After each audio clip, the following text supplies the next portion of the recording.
From the Shakespearean stage to the vastness of space, actor Patrick Stewart has been on quite the journey in his long career, including recently a little downtime with Tony Dokoupil of CBS This Morning. Yeah. I notice you say beautiful and way to go and nice shot a lot more when you're winning than when I'm winning. The first thing you should know is the ping pong happened before the coronavirus. Aha! This is match point.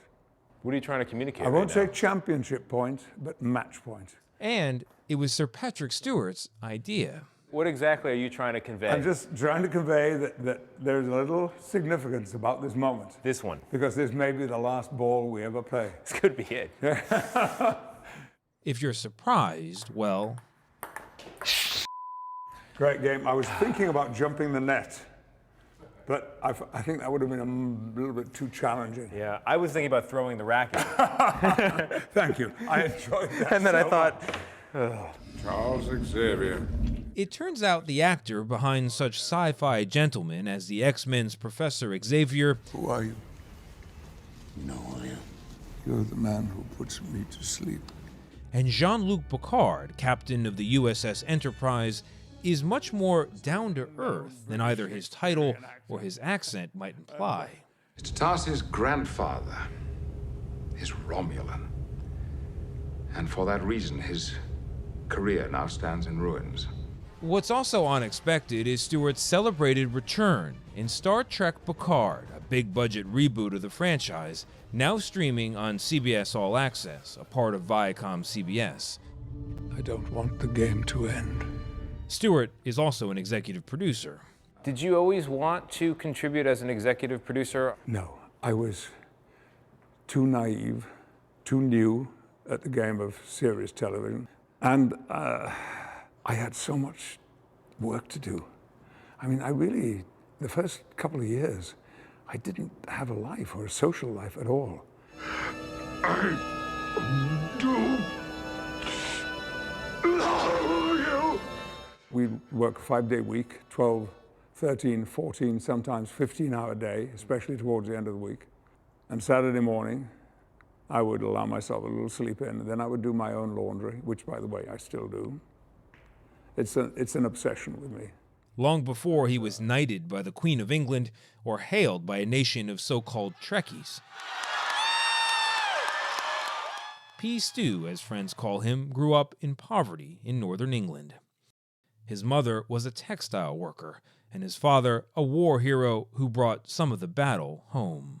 He also was, unfortunately, a weekend alcoholic, which meant that weekends were often difficult, troubling. To escape the chaos and the noise, he would read in the only place he could be alone, the family outhouse. Because the radio was on all the time. All we had was a radio. And I didn't have a television until I was 24. Didn't see television at all.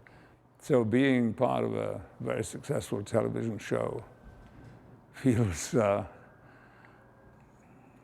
good. I thought you were going to say improbable. Profoundly improbable, yeah. It's what happened was completely unexpected. Stewart's next refuge became the theater, and at 26, he was hired by the Royal Shakespeare Company, spending the next 2 decades with the Bard, before a chance meeting led to his casting on Star Trek. But for all our knowledge, all our advances, we are just as mortal as you are. At first, Stewart struggled at television, as he explained over a post-ping-pong beer with his wife, Sunny Ozell. I lectured my fellow cast members about some of the fooling around that was going on the set, and the games that they were playing, and the singing, and the jokes, and the ruining shots. Cut it, please. And there was this horrible silence, and it was Denise Crosby who said to me, "Patrick, come on, we've got to have some fun." And I said, "We are not here to have fun." I said that, and that became, legendary quote, as I progressively got sillier and sillier as the series wore on. Well done, Mr. LaForge. Jordy, can you give us enough? Oh, Lord. After 7 seasons and 4 movies, though, he was ready to move on to other roles. What must I do? Only to discover that some in Hollywood struggled to see him as anything but the captain. He felt for years that, I'm putting words in your mouth here, but you felt for years that Picard That's what all was the writers do all the time. He's an actor. Yeah, right. You can feel free to put words in his Yes, mouth. exactly. He's used to that. That Picard was something of an albatross in terms of your creative life. That's exactly the word. Now tell me, Commander, what is data? And for a while, I went through a stage of thinking, is that it? Is that all I've got? Is that how I shall be identified for the rest of time? But you pivoted and you went back to theater. Well, that was in a way, my escape. He and Sonny, a singer-songwriter, met while he performed Macbeth at the Brooklyn Academy of Music. Cursed be the tongue that tells me so. These days, the only escape on Stewart's mind is from the virus. I miss work.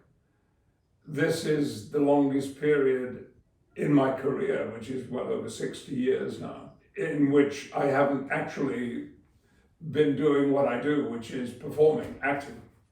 Sonnet 18. But even now, he's not completely idle. Shall I compare thee to a summer's day? From his home in Los Angeles, he's been sharing a sonnet a day, returning to the words that he first read as a boy, the words of Shakespeare that lifted him into a world where no one Has gone before. I had no idea what I was saying or what it meant, but there was something in the language.